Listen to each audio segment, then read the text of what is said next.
नमस्कार मित्रों,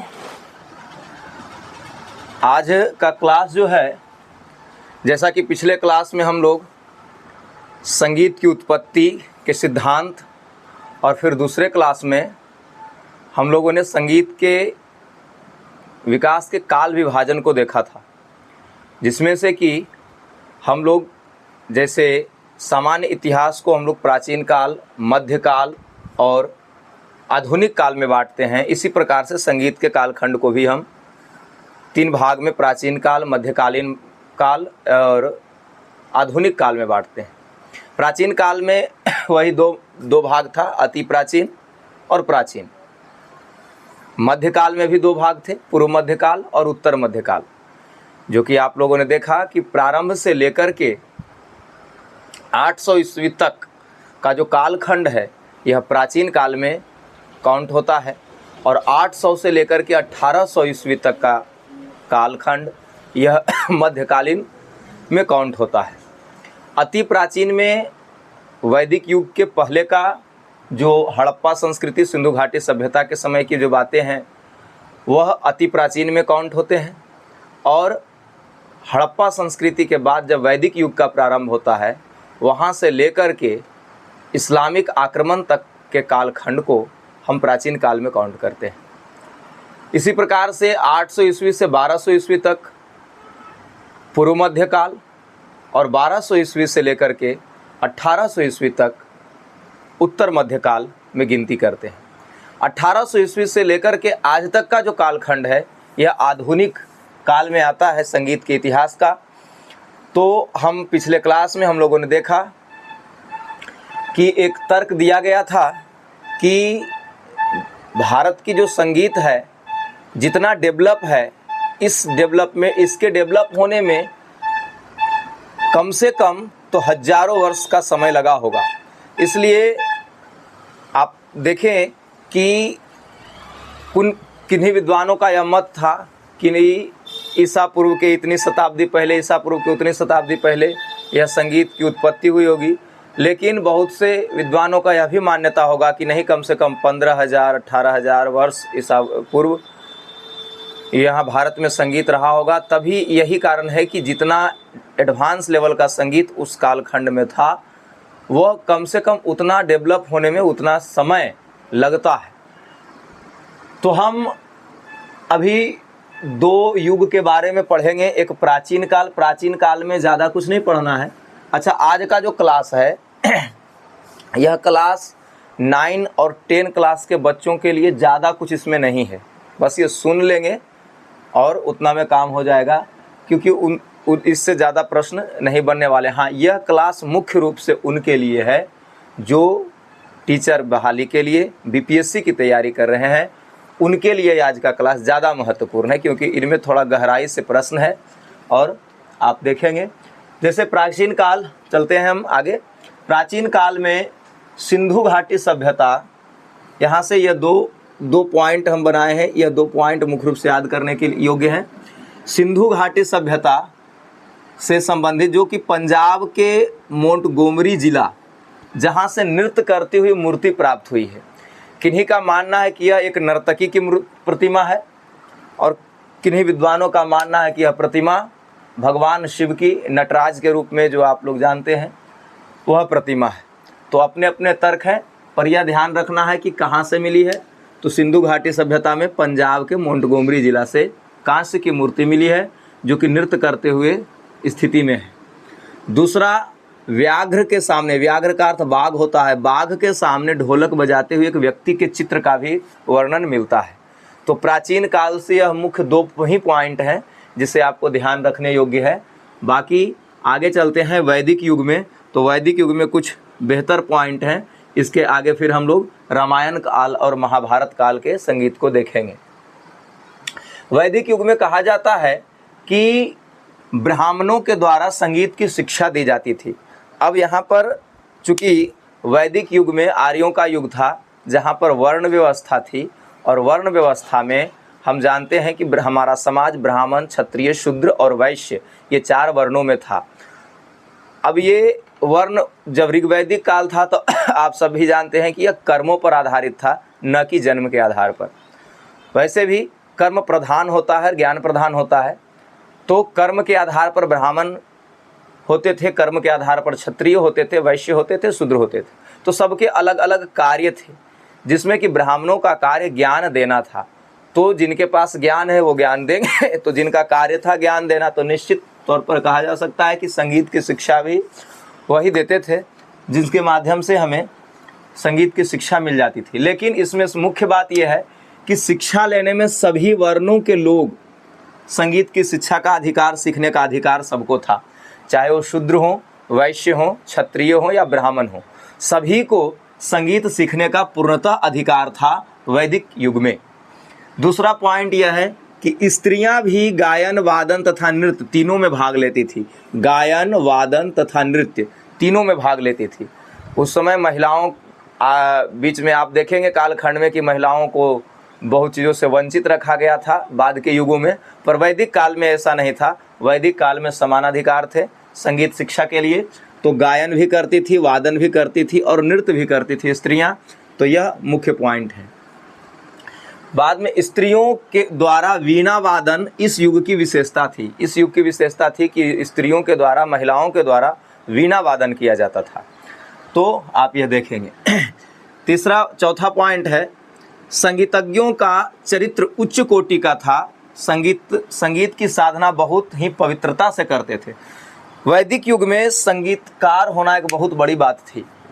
आज के तरह आज आप संगीत की स्थिति को देखेंगे तो एक अलग प्रकार से स्थिति आज दिखती है, पर वैदिक युग में संगीतज्ञ बहुत ऊंचे चरित्र वाले होते थे। उनका समाज में एक अलग मान मर्यादा होता था। वह कभी झूठे प्रलोभनों में नहीं फंसते थे। वह संगीत केवल अपने पेट चलाने के लिए या रोजी रोजगार के लिए ही नहीं करते थे, बल्कि संगीत उनके लिए एक साधना भी थी। तो संगीत साधना बहुत ही पवित्रता के साथ करते थे, बहुत ही संयम और धैर्य के साथ करते थे और बहुत ही परफेक्ट रूप से वह संगीत में थे। आज की तरह नहीं स्थिति थी कि थोड़ा बहुत भी जिसे गाना बजाने के लिए आ गया, खुद पैसा लगा करके यूट्यूब पे गाना डाल रहा है और वह गाने की कोई प्राथमिकता या कह लें कि वह गाने की कोई वैसी वैल्यू नहीं है। एक समय में एक सीजन एक गाना देखता है, 2 से 3 महीने बाद वो समाप्त हो जाती है। तो खैर आज की स्थिति जो कुछ भी हो, उस समय यह था कि बहुत ही पवित्रता के साथ साधना करते थे और बहुत ही यह एक तप के तरह था, एक तपस्या के तरह थी संगीत की साधना। और यह एक ईश्वर प्राप्ति का मार्ग भी माना जाता था। संगीत की साधना ईश्वर प्राप्ति का मार्ग भी माना जाता था। बाद के युगों में भी आप भक्ति काल में भी देखेंगे, आगे जब आप इतिहास पढ़ेंगे तो मीराबाई, हरिदास, बहुत सारे ऐसे संत आए हैं जिन्होंने भी संगीत के उच्च शिखर पर थे, जिन्होंने संगीत को बहुत ऊंचा पहुंचाया। तो वह एक संत भी थे, साधु थे और समाज के कल्याण का भी कार्य करते थे और संगीत की साधना भी बहुत ऊंची कोटि की थी उनकी। तो आप देखेंगे उस समय भी संगीतज्ञों का चरित्र बहुत उच्च कोटि का था। संगीत की साधना बहुत ही पवित्रता के साथ करते थे। तो यह बात हो गई। अगला है, नृत्य का कार्यक्रम खुले वातावरण में किया जाता था, जिसमें स्त्री और पुरुष दोनों भाग लेते थे। नृत्य का कार्यक्रम उस समय के जो शास्त्रीय नृत्य रहे होंगे, उसमें नृत्य का कार्यक्रम में स्त्री और पुरुष दोनों भाग लेते थे और बहुत ही मुक्त विचार से, खुले वातावरण में भी किया जाता था।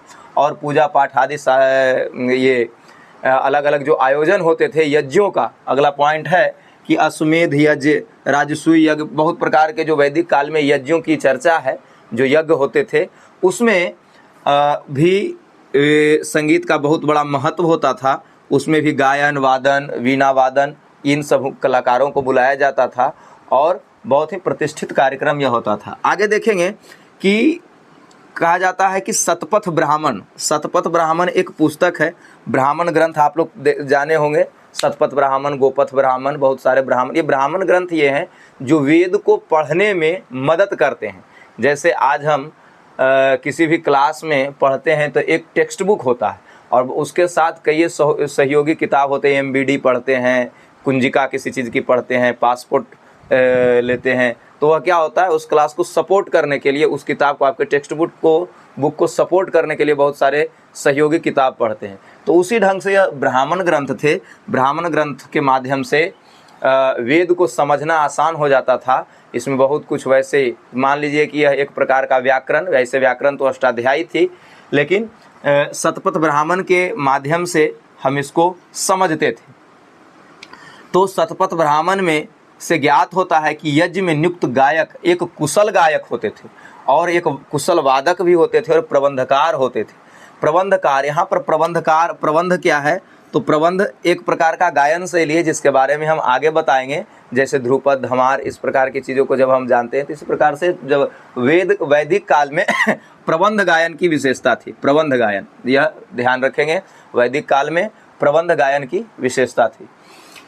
तो शतपथ ब्राह्मण से ज्ञात होता है कि यज्ञ में नियुक्त गायक एवं गायक जो कि एक कुशल नियुक्त गायक जो यज्ञ कराने के लिए जो होते थे वो एक कुशल गायक होते थे, वादक होते थे और वह एक बढ़िया प्रबंधकार भी होते थे। अगला पॉइंट है, आर्यों ने संगीत को पवित्र रखने के लिए इसे धर्म से जोड़ दिया था। देखिए, आज भी हम लोग देखते हैं कि जिन कार्यों को हम धर्म से जोड़कर करते हैं वह कार्यों में थोड़ी पवित्रता होती है। तो जिन कार्यों को हम धर्म से जोड़कर करते, जैसे आज भी बहुत सारे ऐसे कार्य हैं जो कि हम धर्म अनुष्ठान, हालांकि कुछ उसमें बहुत सारे अंधविश्वास पाखंड भी जुड़ गए हैं, तो खैर वो अलग सी बात है, लेकिन उस समय में बहुत ही पवित्रता के साथ आर्यों का समय था। आर्य का अर्थ हुआ श्रेष्ठ लोग, श्रेष्ठ व्यक्तियों को आर्य कहा जाता था। तो वैसे अनेक मान्यताएं हैं कि आर्य बाहर से आए, विदेशी थे, ऐसे तो बहुत सारी मान्यताएं। कुछ लोगों का तर्क है कि नहीं आर्य यहीं के थे, कुछ लोगों का मानना है कि नहीं बाहर से आए थे। तो खैर वो मान्यताएं अलग सी बात है। हम यहाँ संगीत के रूप में जो हमें मुख्य रूप से ध्यान रखना है वो बातें हैं कि आर्यों ने संगीत को पवित्र रखने के लिए इसे धर्म से जोड़ दिया था। जब तक यह धर्म से जुड़ा रहा तब तक संगीत उच्च कोटि का था, लेकिन जैसे ही इससे धर्म का पर्दा हटा, धर्म में संगीत में नैतिकता का धीरे धीरे पतन होने लगा। फिर उस समय भी, जैसे आज भी संगीत कहीं उच्च कोटि का है, कहीं निम्न कोटि का है। आज भी समाज जो हम लोग क्षेत्रीय संगीत आज जो बहुत कुछ सुनते हैं तो ऐसा लगता है कि ये संगीत है ही नहीं। तो उस प्रकार से उतना तो उस समय पतन नहीं हुआ होगा क्योंकि उस समय वैदिक युग था, लेकिन कहा जाता है कि जब धर्म से अलग हुआ तो संगीत में नैतिकता का पतन होने लगा। तो ये थी उस समय के मुख्य पॉइंट। अब उस समय में कुछ मुख्य वाद्य यंत्र क्या क्या थे, तो इसको ध्यान रखेंगे कि इससे क्वेश्चन बन सकता है कि यह वाद्य यंत्र किस युग में ज़्यादा प्रयोग किए जाते थे। तो भेरी, दुदुम्भी, मृदंग, घट, डिडिम, मुद्दक और आदंबर और वीणा, यह जो है वाद्य यंत्र, यह वैदिक काल के वाद्य यंत्र हैं। यह वैदिक काल में प्रयोग किए जाते थे। फिर से देख लेंगे, भेरी, दुदुम्भी, मृदंग, घट, डिडिम, डिडिम, मुद्दक, आदंबर, वीणा। तो ये वाद्य यंत्र जो थे ये वैदिक युग के वाद्य यंत्र थे। इसके बाद यह वैदिक युग से लगभग ये सारे पॉइंट्स हैं जिनको कि आप ध्यान में रखेंगे। और इसके बाद मोटा मोटी यह बात है कि उस समय का गायन वादन धर्म से जुड़ा हुआ था, जिसमें से इसकी पवित्रता बनी हुई थी। बाद में जब धर्म का पर्दा हटा, जब पहले यज्ञों में कराया जाता था, बड़े बड़े धार्मिक अनुष्ठानों में मनोरंजन के तौर पर गायन वादन का नृत्य संगीत का कार्यक्रम रखा जाता था, जिसमें बहुत सारे कलाकार होते थे। स्त्रियां भी भाग लेती थी। सबसे बड़ी बात यह है आज की स्थिति के अनुसार कि स्त्रियां भी उस समय गायन वादन और नृत्य में तीनों में भाग लेती थी। संगीत सीखने का अधिकार सभी वर्णों का था। चूँकि ज्ञान देने का कार्य ब्राह्मणों का था, इसलिए संगीत की शिक्षा भी ब्राह्मण देते थे। स्त्रियों को भी गायन वादन और नृत्य तीनों में अधिकार प्राप्त था। तो इस प्रकार से अश्वमेध यज्ञ, राजसूय यज्ञ, अनेक प्रकार के जो यज्ञ होते थे उसमें संगीत का कार्यक्रम रखा जाता था। तो इस प्रकार से बहुत सारे पॉइंट हैं। आगे हम लोग पढ़ेंगे रामायण काल और महाभारत काल। एक कथा है, अब शायद यह दंत कथा हो या वास्तविकता हो, क्या हो ये इससे आप समझे। कथा है कि जो लंका नरेश रावण थे, रावण जिनसे भगवान राम की युद्ध हुई थी, तो जो रावण के बारे में कहा जाता है कि जो हम अभी सारंगी जो वाद्य यंत्र देखते हैं, सारंगी के बारे में ऐसी कथा है कि यह सारंगी स्वर्ग लोक से वही रावण लाया था। पहले सारंगी धरती पर नहीं थी। जब यह स्वर्ग लोक गया तो कहा कि भाई इतना बढ़िया वाद्य यंत्र यहाँ क्या कर रहा है, मेरे दरबार में होना चाहिए। और रावण वहाँ से सारंगी को ले आया। तो ऐसी कथा है। अब इसकी सत्यता कहाँ तक है ये हमें नहीं पता, पर आप संगीत के विद्यार्थी हैं तो इन छोटे मोटे कथाओं को ध्यान में रखना है। आज का क्लास इसको यहीं समाप्त करते हैं। अगले क्लास में हम रामायण काल, महाभारत काल को देखेंगे, फिर जैन काल, बौद्ध काल, उसके आगे फिर कनिष्क, मौर्य वंश, कनिष्क के समय का, गुप्त काल का, हर्षवर्धन के काल का, और फिर हम इस प्रकार से प्राचीन भारत के संगीत को समाप्त करेंगे। धन्यवाद।